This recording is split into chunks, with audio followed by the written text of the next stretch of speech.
And I'm afraid that a lot of us have started drowning God's voice out in our prayer lives because we refuse to have silence while we're in prayer. We kind of start forgetting that prayer is meant to be a conversation between you and God, not between you, God, and your phone. In fact, I think God actually appreciates it a lot more when we speak to him from our hearts as opposed from a script. You heard me correctly, I deleted every single prayer app off of my phone. To be clear, this isn't about one specific prayer app or Catholic app or anything like that. I'm not saying that these apps are bad at all. I know that they have helped so many people and I think that's so beautiful and I am so glad that we have access to these apps. However, it was not working for me and I want to talk to you about it because I think you guys might be in a similar boat, whether or not you realize that. Hi, if you're new here, welcome here. I am Amber Rose. I'm so glad that you could be with me today. It is boiling hot in Missouri at the moment, so apologies if beads of sweat start forming on my forehead, but I am so hot and so pregnant and I don't do humidity well, so yay. Anyways, getting into the video, I think I started realizing there was a problem when every single time I would sit down for prayer session or holy hour or something along those lines, and I would pull out my phone to have these prayer apps or to have these guided meditations and all that stuff, and then I would start getting text messages or phone calls or emails or whatever it might be. And keep in mind, I have my notifications very limited on my phone because a lot of the work that I do is on my phone, and because of that, I can't be constantly distracted by my phone. So I already have a lot of restrictions on my phone. I would oftentimes even try to turn it on Do Not Disturb, which sometimes worked. But overall, I started realizing that when my phone was involved, my prayer session turned into more of a scrolling session, or it would just start turning into work time, which prayer is supposed to be separation from work for me. It's supposed to be a time where I am away from my job, where I'm able to just connect with God on a deeper level and just forget about everything else. But because I work on my phone and I also communicate with people on my phone, it just makes it a little bit hard to use my phone to also pray. Now, to be clear, I do not go on my phone in the morning until after I've prayed. So I pray first, phone second. But then in the evening or in the afternoon, I talked about my whole prayer routine, tips and all that stuff, which I will link below for you guys. I basically explain all of this, but I don't go on my phone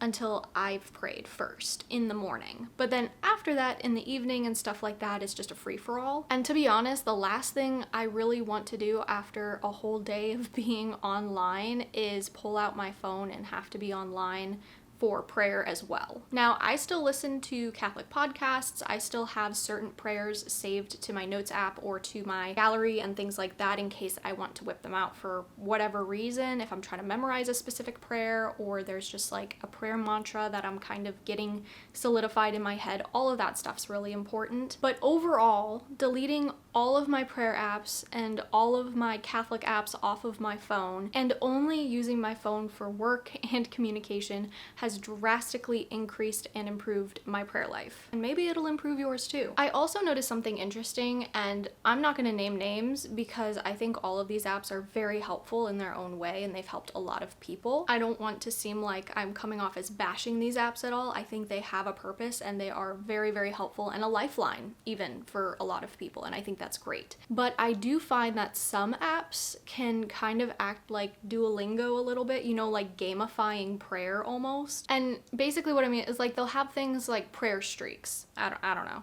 I'm just not a huge fan of prayer becoming gamified personally, because like if I don't complete something or if I miss a day, I'm not upset that I'm not spending time with Jesus or that I've upset Jesus or that I'm not spending enough time with him in general. I'm upset that I missed my streak. And that's just so wrong and so backwards on so many levels. But I can't help it because that's how some of these apps are kind of set up to keep you, I guess, regular with prayer. But prayer is not something that you just check off your list or that is just like a game you do or like a language you're learning. Prayer is a conversation with God, and it's special and important and deep. And it shouldn't be turned into some sort of challenge or game or anything like that. But that's my opinion. I don't know. You guys can debate that in the comments. That's just my opinion. Now, I'm not a Baroque spiritualist.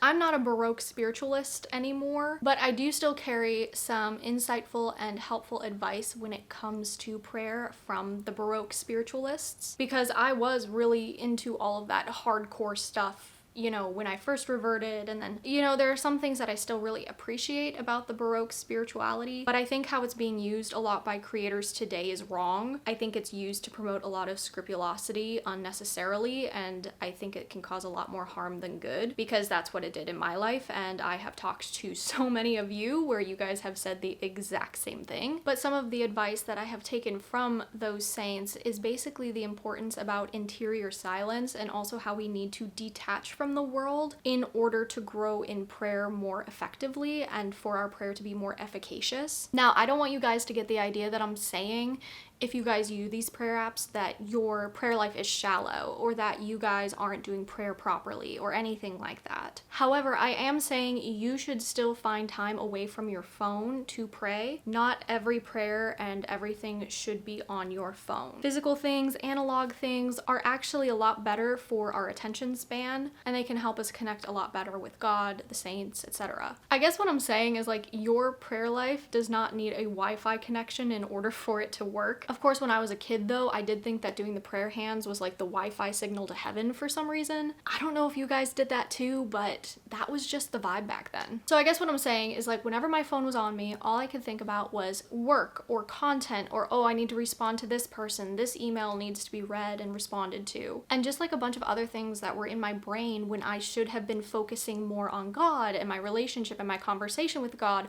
All of these other things were just muddying up my brain because I had the device that I did all of that stuff on. I will say though that instead of realizing my phone was the problem, I definitely white knuckled through it for quite a while. I just kind of like gritted my teeth through my prayer life, and I was like, this is just normal. This is how it is. Distractions are just a part of prayer life. And I mean, to an extent that is true, but it made my prayer life unnecessarily difficult, if you know what I mean. Because then I kind of just started viewing my prayer life as like a task I had to check off, as opposed to intentional time I was trying to spend with God and build a relationship with God. And you don't want your prayer life to be a checklist. I mean, think of any of the friendships or the relationships you have. If you treated those like a checklist, like, okay, we have to talk once a week, okay, we have to go get lunch once a month, or I don't know, we have to talk about X, Y, and Z, otherwise our friendship's not real. I don't know. What I'm trying to say is just like, that's not how relationships work. And something else that I think we forget a lot is that God's not loud.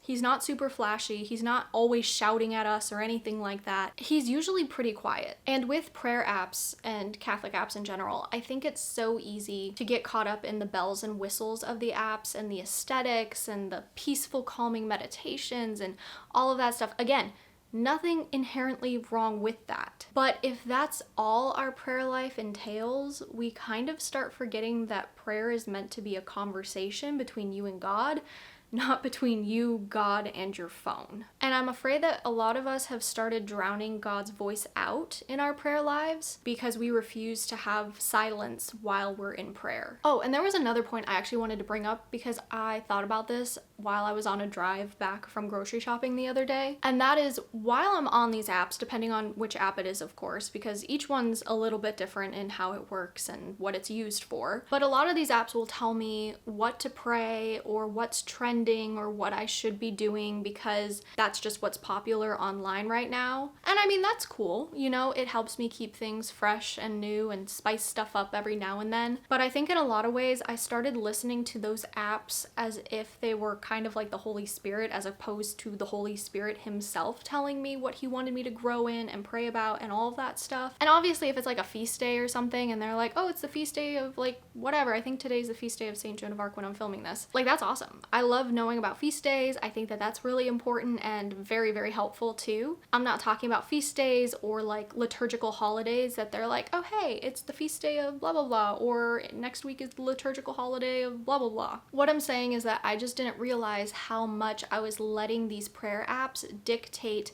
what I prayed about, who I prayed for, what I was praying about, and just kind of like things like that. So I'm going back to the basics for realsies. For realsies. I'm not in high school anymore. Oh my goodness. Really quick, before I expose you guys to more embarrassing things that I'm probably going to say, I first want to talk about my favorite Catholic coffee brand, Gloria Patri. As a pregnant woman, I just need my coffee, and I am so grateful that I have found a coffee brand that I love. Their dark, light, and medium roast You can get it in ground or whole bean, and no matter how you brew your coffee, you will love Gloria Patri coffee. So try them today and get 20% off your order when you use code HIPPIE20. Okay, now back to the video. But that basically means no more Bible or prayer apps or Catholic apps on my phone. I have a perfectly good physical Bible that I absolutely love. It served me well for many years now. I think since like 2020 I've had it, or 2021. It's the Great Adventure Bible from Ascension Presents. It's the one that Father Mike Schmitz uses in the Bible in a Year podcast, and I love it. So helpful for me, especially when I get distracted during prayer, just to have something physical. And also there's so much information in there and like history and stuff like that to keep me focused and help me actually understand the timelines. So anyways, I love that Bible. It's amazing. But yeah, going back to a regular old Bible instead of having one on my phone, going back to physical prayer books instead of prayer apps on my phone. Is it less convenient?